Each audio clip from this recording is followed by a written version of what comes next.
Hello students, আমি Nitish sir জ্ঞানজ্যোতি coaching সেন্টারের পক্ষ থেকে তোমাদের প্রত্যেককে জানাই আরো একবার স্বাগত।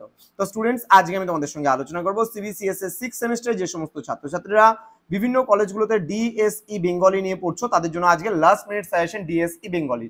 ক্লাসটি শুরু করার পূর্বে তোমাদেরকে বলে রাখি, যারা এখনো আমাদের চ্যানেলটিকে সাবস্ক্রাইব করোনি তারা অবশ্যই চ্যানেলটিকে সাবস্ক্রাইব করে পাশে থাকা বেল আইকন অল প্রেস করে দাও, যাতে নেক্সট টাইম থেকে কোনো ভিডিও আপলোড করলে তার নোটিফিকেশন তুমি সবার আগে পেতে পারো।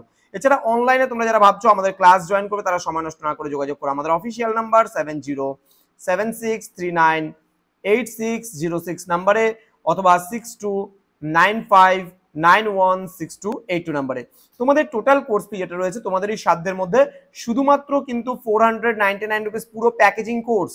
এছাড়া তোমরা যদি কেউ ব্যাক পেয়ে থাকো একটা সাবজেক্টে সেক্ষেত্রে 199, দুটো সাবজেক্টে ব্যাক পেয়ে থাকলে 299, এবং ইংলিশে যদি কেউ কোনো কারণবশত ব্যাক পেয়ে থাকো বা তোমাদের রেগুলারলিও ইংলিশ থাকে তাহলে সেক্ষেত্রে কিন্তু 100 রুপিস বেশি চার্জেস নেওয়া হচ্ছে।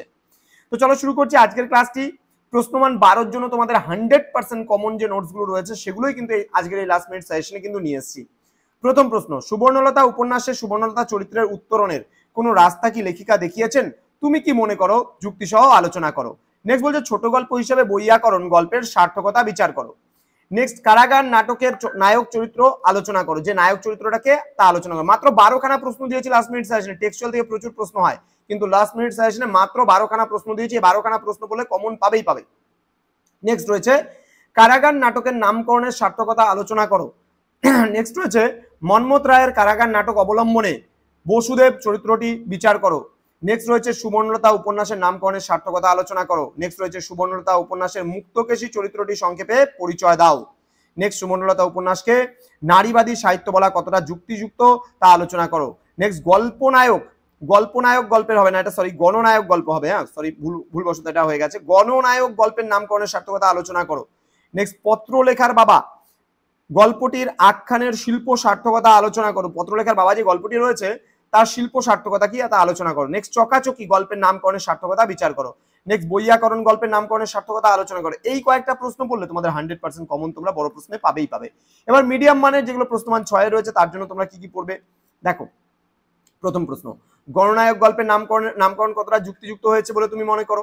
দেন সুবর্ণলতার স্বামীর নাম কি? চরিত্র হিসেবে তার স্বামী উপন্যাসের গতি প্রকৃতিকে কিভাবে নিয়ন্ত্রণ করতে পেরেছে তা আলোচনা করো। নেক্সট হচ্ছে আমি ধর্ষিতা নারী কিন্তু ধর্ম সাক্ষী আমি ধর্ম হারাইনি, বক্তাকে মন্তব্যটি বিশ্লেষণ করো। চকাচুকি গল্পে সতীনাথ বাদুড়ী ব্যতিক্রমী প্রেমের যে দৃষ্টান্ত উপস্থিত করেছেন তার বর্ণনা দাও। দেন মন্মথ রায়ের কারাগার নাটক অবলম্বনে দেবকী চরিত্রটি পর্যালোচনা করো। নেক্সট রয়েছে সুবর্ণলতা উপন্যাসের সুবর্ণলতার বাবার নাম কি? তিনি কেমন প্রকৃতির মানুষ ছিলেন? দেন মুক্তকেশীকে সংক্ষেপে তার মানসিকতার পরিচয় দাও। নেক্সট সুবর্ণলতা উপন্যাসে প্লেগ রোগের প্রসঙ্গ যেভাবে এসেছে তা আলোচনা করো। নেক্সট গণনায়ক ছোট গল্পের রাজনৈতিক প্রেক্ষাপট সংক্ষেপে আলোচনা করো। নেক্সট সতীনাথ ভাদুরীর চকাচকি গল্প অবলম্বনে কানা মুসাফির লাল চরিত্রটি পর্যালোচনা করো। দেন পত্রলেখার বাবা গল্পের মূল বিষয়বস্তু নিজের ভাষায় লেখো। নেক্সট প্রশ্ন, যে অত্যাচার সহ্য করে মৃত্যু তাকে ঘৃণা করে, বক্তাকে মন্তব্যটি বিশ্লেষণ করো। এই যে 12টা প্রশ্ন এখানেও আমি দিয়েছি তার মধ্যে 6টা প্রশ্ন তোমাদের আসবে, পরীক্ষা লিখতে হবে 4টে প্রশ্ন, 6 করে নাম্বার, 4 6 24 নাম্বার তোমরা ক্যারি করতে পারবে।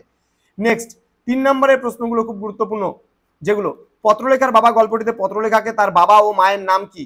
দেন সুবর্ণলতা উপন্যাসে 3টি করে নারী ও পুরুষ চরিত্রের নাম লেখো। দেন সুবর্ণলতার বিবাহ কার সঙ্গে হয়েছিল, তার স্বামীর পেশা কি ছিল, তাদের বাড়ি কোথায় ছিল। নেক্সট বকধর্মিক শব্দটা তীরের মতো তার মনের ভিতরে গিয়ে বেঁধেছে, কোন গল্পের অংশ? মন্তব্যটি কার সম্পর্কে বলা হয়েছে, মন্তব্যটি বিশ্লেষণ করো। নেক্সট সুবর্ণলতা উপন্যাসটি কটি খণ্ডে বিভক্ত, প্রতিটি খণ্ডে কতগুলি করে পরিচ্ছদ রয়েছে। দেন চকাচকি গল্পে চকাচকি কে? চকাচকি সম্পর্কে আমাদের লোক সমাজে ব্যবহৃত যে মিথ রয়েছে, মিথ মানে পৌরাণিক কাহিনী, তার পরিচয় দাও। নেক্সট বলছে সতীনাথ বাদুরীর যে কোনো 3টি গল্পের নাম উল্লেখ করে 3টি চরিত্রের নাম লেখো। নেক্সট রয়েছে কারাগার নাটকে 3 জন কারারক্ষীর নাম, কারাগার নাটকে 3 জন কারারক্ষীর নাম লেখো। দেন আশাপূর্ণা দেবী সুবর্ণলতা কোন গোত্রের উপন্যাস? এই উপন্যাসের 3টি চরিত্রের নাম লেখো। নেক্সট বলেছে চরণ দাস এমএলএ গল্পটি কবে প্রকাশিত হয়? বলছে গল্পে চরণ দাসের কতগুলি নাম পরিবর্তিত হয়েছিল। নেক্সট পত্রলেখার বাবা গল্পটি কবে প্রকাশিত হয়? পত্রলেখার পিতা ও মাতা ও ভাইয়ের নাম লেখো। দেন গল্পে কাকে ভয় করেন চরণ দাস, সেই বিষয়টিকে কি কি বিশেষণে ভূষিত করা হয়েছে। হাট আর জমলো না, কেন হাঁটা জমেনি? এই প্রশ্নটা পড়তে হবে না, এটা কাটা সম্পূর্ণ। নেক্সট চরণ দাস এমএলএ গল্পে স্বামীজির পরিচয় দাও। নেক্সট গল্পে আশাপূর্ণা দেবীর সুবর্ণলতা কোন গোত্রের উপন্যাস? এই উপন্যাসের 3টি চরিত্রের নাম অলরেডি এই প্রশ্নটা আগেও দিয়েছি, সুতরাং এখানে না পড়লেও চলবে। দেন কারাগার নাটকে কতগুলি গান রয়েছে, গানগুলি কে কে রচনা করেছেন। দেন গণনায়ক গল্পটি কবে প্রকাশিত হয়, গল্পটি কোন গ্রন্থের অন্তর্গত, গ্রন্থটি কাকে উৎসর্গ করা হয়েছিল। এই কয়েকটা প্রশ্ন পড়লে তোমাদের হয়ে যাবে। তো স্টুডেন্টস, তোমরা যারা এখনো আমাদের চ্যানেলটিকে সাবস্ক্রাইব করোনি তারা অবশ্যই চ্যানেলটিকে সাবস্ক্রাইব করে পাশে থাকা বেল আইকন অল প্রেস করে দাও, যাতে নেক্সট টাইম থেকে কোনো ভিডিও আপলোড করলে তার নোটিফিকেশন তুমি সবার আগে পেতে পারো। এছাড়া অনলাইনে যারা ভাবছো আমাদের ক্লাস জয়েন করবে, সময় নষ্ট না করে যোগাযোগ করো আমাদের অফিসিয়াল নাম্বার 6295916282 এবং 7076398606 নাম্বারে। দেখা হচ্ছে খুব তাড়াতাড়ি তোমাদের সঙ্গে আরো একটা নতুন ভিডিও নিয়ে। তোমরা প্রত্যেকেই ভালো থেকো, সুস্থ থেকো। Thank you so much, thanks for watching after all, thank you.